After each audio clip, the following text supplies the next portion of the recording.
Okay, इसमें हम जो प्रोग्राम्स हैं इफ़ एल्स इफ़ के उनको थोड़ा सा देख लेते हैं।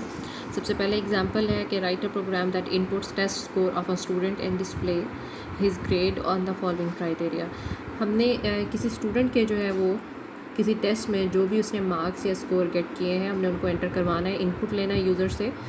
और क्राइटेरिया क्या लगाना है कि अगर यूज़र जो है स्टूडेंट के marks greater than equal to 90 enter करता है तो ग्रेड जो है स्टूडेंट को वो ए असाइन किया जाएगा। अगर उसके मार्क्स 80 टू 89 हैं तो grade will be B. If the marks are from 70 to 79 तो ग्रेड जो है वो सी होगा। If the marks are 60 to 69 the grade will be D, otherwise the grade will be F.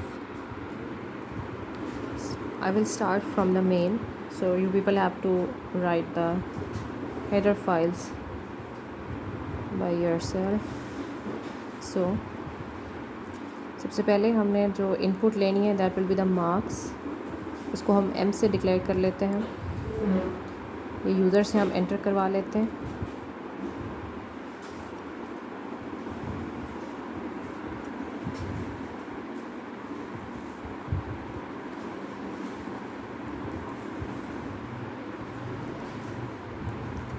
जो भी मार्क्स यूज़र एंटर करेगा उसको हम m में स्टोर करवा लेंगे सीन की मदद से। अब हमने इन मार्क्स के ऊपर जो है वो अपनी कंडीशंस अप्लाई करनी है। और कंडीशंस कौन सी हैं कि अगर मार्क्स जो है वो ग्रेटर दैन इक्वल टू 90 हैं तो ग्रेड जो स्टूडेंट को असाइन किया जाएगा वो ए ग्रेड होगा। ठीक है, we will write if m greater than equal to 90 cout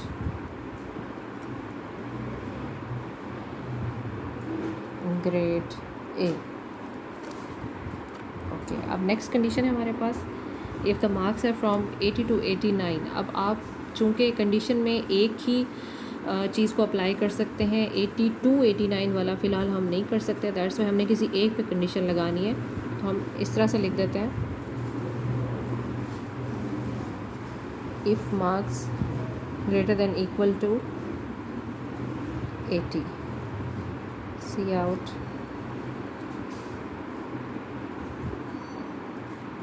grade B.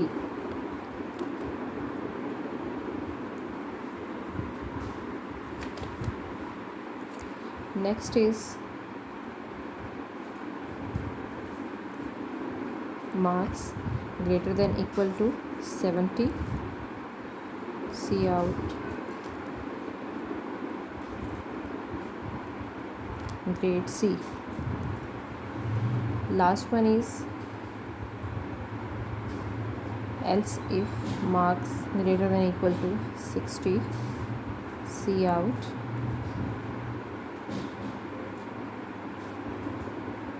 Grade D.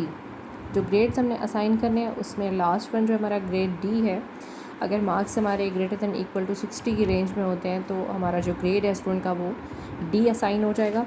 और लास्ट पे अगर मार्क्स इससे भी कम है तो we will display else cout fail. और यहाँ पे हम इसको क्लोज़ कर देंगे कि मैंने टर्बो का सिंटेक्स लिखा है उसके हिसाब से गेट सी एच मैंने लगाया है। सबसे पहले लेट्स सपोज कि हम मार्क्स जो है वो 70 एंटर करते हैं। ठीक है, मींस के यहाँ पे हमने एक वेरिएबल लिया है m के नाम से, जो भी मार्क्स हम एंटर करेंगे वो इस m में जाएंगे। ठीक है, तो हमें जो सबसे पहले यूज़र के सामने मैसेज डिस्प्ले होगा that will be enter marks of students. सो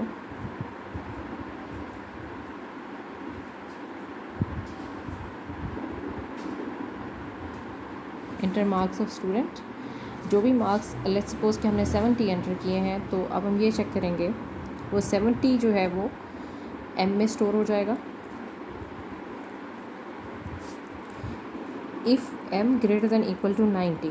अब यहाँ पे देखें 70 ग्रेटर भी नहीं है 90 से और इक्वल भी नहीं है, so this condition will be false.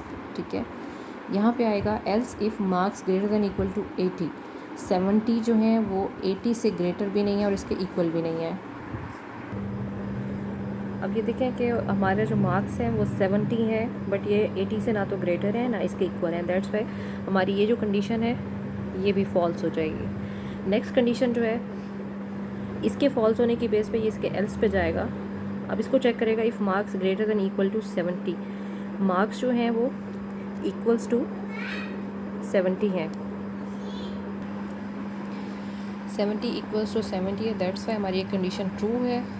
और ट्रू होने की बेस पे जो ये स्टेटमेंट है it will execute and the grade C will be displayed.